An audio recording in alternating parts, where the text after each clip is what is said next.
Royce Gracie, dia orang Brasil, ya, pelatih tentara-tentara Israel, ya, pelatih fisik dan pelatih bela diri tentara-tentara Israel. Jadi dia masuk Islam 10 hari setelah dia membuat status di dalam Instagramnya yang mendukung Israel. Ya, jadi dia masuk Islam justru setelah menyatakan dia mendukung Israel. Jadi 10 hari kemudian dia mendapatkan hidayah dari Allah Subhanahu wa taala, masuk Islam setelah dia berbincang-bincang dengan seorang YouTuber yang lain yang beragama Islam. Ya, jadi ini apa? Fenomena apa? Ini menunjukkan bahwa memang ini tanda-tanda zaman, ya, bahwa akan ada satu masa di mana baginda Nabi pernah mengatakan akan ada satu masa di mana manusia akan berbondong-bondong masuk Islam. Jadi alasan mereka masuk Islam ini memang bermacam-macam.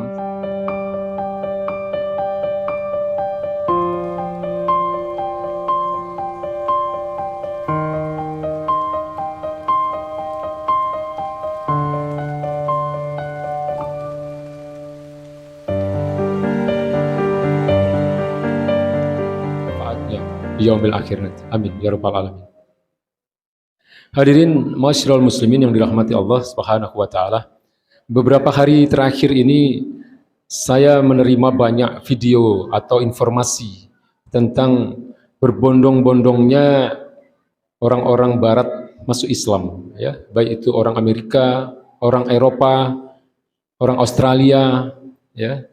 Jadi di Spanyol itu kemarin ada, di Australia kemarin itu ada 30 orang wanita langsung masuk Islam, ya. Kemudian di Amerika maupun di Eropa itu bukan hanya dari kalangan orang-orang biasa, tapi juga ada orang-orang terkenal, artis dan seterusnya. Yang terakhir kalau kita tahu itu ada seorang legenda UFC, ya, yang bernama Royce Gracie. Nah, itu pada sekitar 20-30 tahun yang lalu, waktu saya usia masih sekitar 20-an, itu saya sangat menyukai karena dia adalah seorang fighter yang sangat handal, gitu ya, untuk tarung bebas yang mengkombinasikan berbagai aliran bela diri. Itu namanya Royce Gracie, dia orang Brasil, ya, pelatih tentara-tentara Israel, ya, pelatih fisik dan pelatih bela diri tentara-tentara Israel. Jadi dia masuk Islam 10 hari setelah dia membuat status di dalam Instagramnya yang mendukung Israel. Ya, jadi dia masuk Islam justru setelah menyatakan dia mendukung Israel. Jadi 10 hari kemudian dia mendapatkan hidayah dari Allah Subhanahu wa taala, masuk Islam setelah dia berbincang-bincang dengan seorang YouTuber yang lain yang beragama Islam. Ya, jadi ini apa? Fenomena apa? Ini menunjukkan bahwa memang ini tanda-tanda zaman, ya, bahwa akan ada satu masa di mana baginda Nabi pernah mengatakan akan ada satu masa di mana manusia akan berbondong-bondong masuk Islam. Jadi alasan mereka masuk Islam ini memang bermacam-macam. Ya, ada yang ya setelah mendengarkan suara adzan, ada yang setelah melihat bagaimana konflik di Gaza, di Palestina, melihat bagaimana tabahnya orang-orang kaum muslimin yang ada di Palestina dan seterusnya. Jadi ini menunjukkan bahwa Islam itu adalah agama yang memang sesuai dengan fitrah manusia. Karena pada dasarnya manusia itu tidak menyukai peperangan. Ya, manusia itu menyukai perdamaian.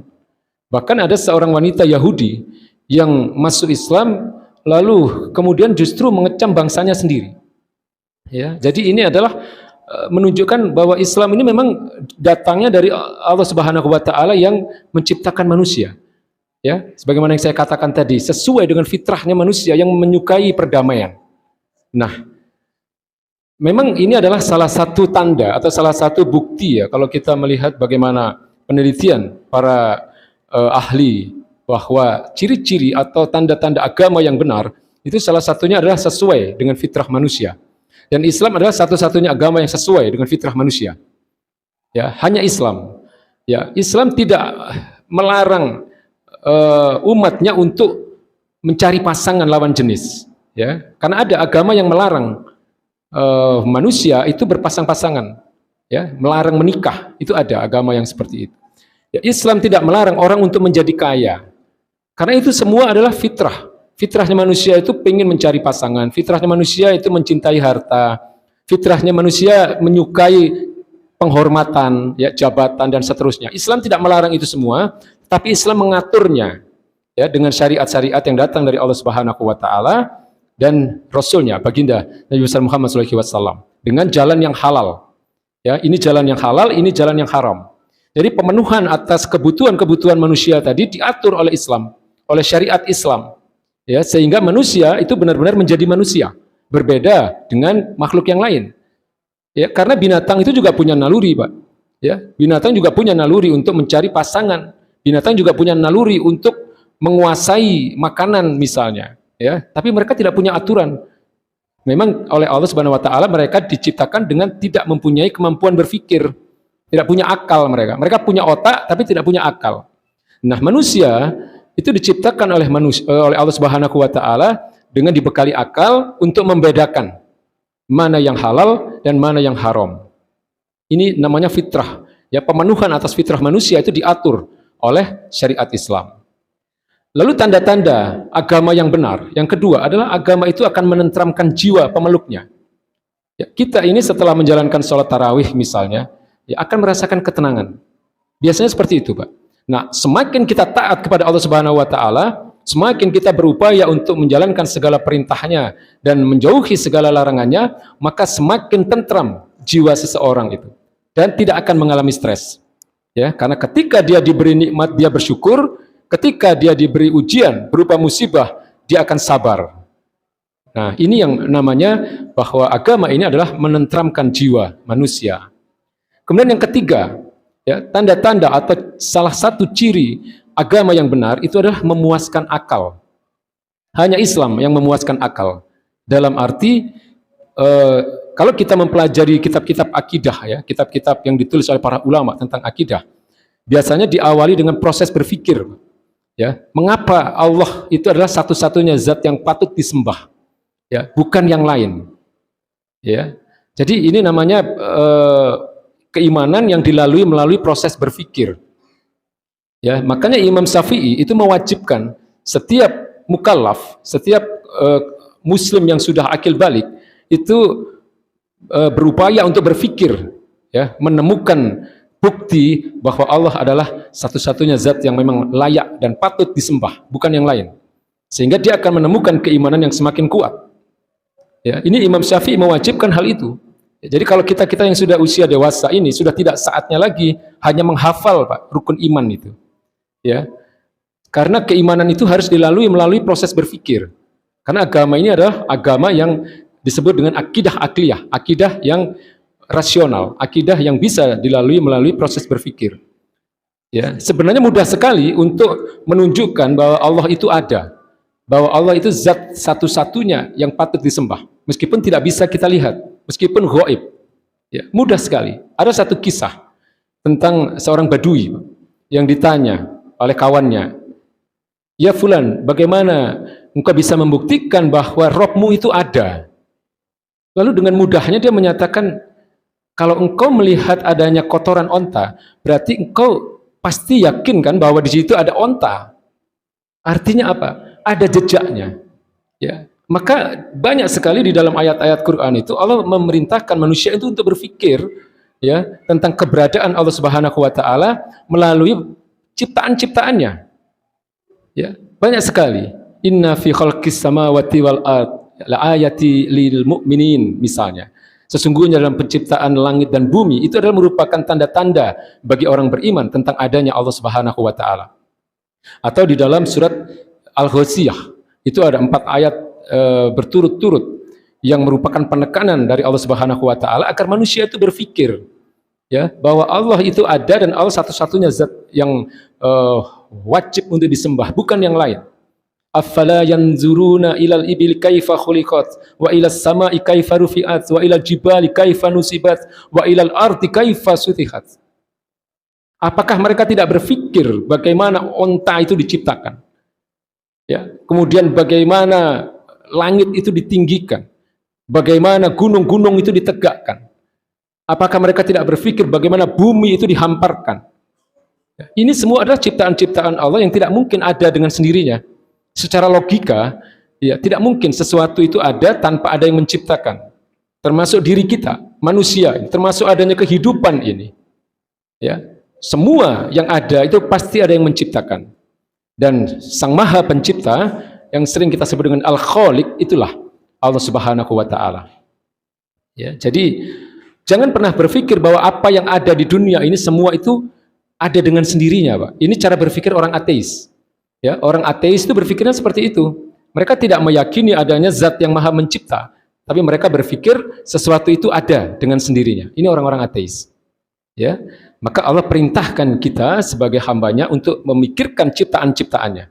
Kita dilarang berpikir tentang zat Allah. Ya, kita tidak boleh berpikir tentang zat Allah, tapi yang kita pikirkan adalah ciptaan-ciptaannya. Nabi mengatakan, tafakkaru fil khalqi, berpikirlah tentang ciptaan-ciptaannya. Wala tafakkaru fil khaliq. Ya, janganlah kalian berpikir tentang yang menciptakan. Ya, fa innakum la yaqduruna qadrahu. Karena apa? Karena bukan kapasitas kalian untuk berpikir tentang Allah itu. Kalian hanya cukup meyakini, mengimani bahwa Allah itu ada, lalu konsekuensinya adalah taati semua perintahnya dan jauhi semua larangannya. Ya, jadi ini yang diperintahkan oleh agama ini. Ya, memikirkan ciptaan-ciptaannya sehingga kemudian iman kita semakin kuat, ya, lalu semakin memperkuat ketaatan kita kepada Allah Subhanahu wa taala. Ya. Lalu kemudian Al-Quran itu sendiri misalnya, itu adalah bukti yang sangat mudah ya, untuk membuktikan bahwa itu datangnya dari Allah Subhanahu wa taala. Sayangnya kita tidak paham bahasa Arab, Pak. Ya, karena bahasa di dalam Al-Quran itu berbeda, sangat berbeda dengan bahasa sehari-hari orang-orang Arab. Makanya orang-orang seperti Abu Jahal, ya, Abu Sofyan, orang-orang yang awalnya membenci Islam, ya, membenci baginda Nabi, itu sebenarnya mereka tuh tahu bahwa Al-Quran itu datangnya dari Allah Subhanahu wa taala. Ya. Lalu kemudian ada yang diberi hidayah, ada yang tidak diberi hidayah. Ya, Umar bin Khattab, ya. Beliau awalnya membenci sekali Nabi Muhammad dan membenci Islam. Ya, tapi beliau kemudian diberi hidayah karena beliau tahu bahwa Al-Quran itu tidak mungkin diciptakan oleh manusia. Nah, Abu Jahal tidak diberi hidayah oleh Allah Subhanahu wa taala, tapi dia sangat meyakini dia. Karena setiap hari dia itu senang sekali mendengarkan atau menguping ya bacaan baginda Nabi di salah satu sudut rumah beliau. Ini Abu Jahal, Pak. Sayangnya sampai dia mati, ya, dia mati dalam keadaan kafir. Ya, jadi itu Al-Quran. Ini semua membuktikan kebenaran tentang Islam.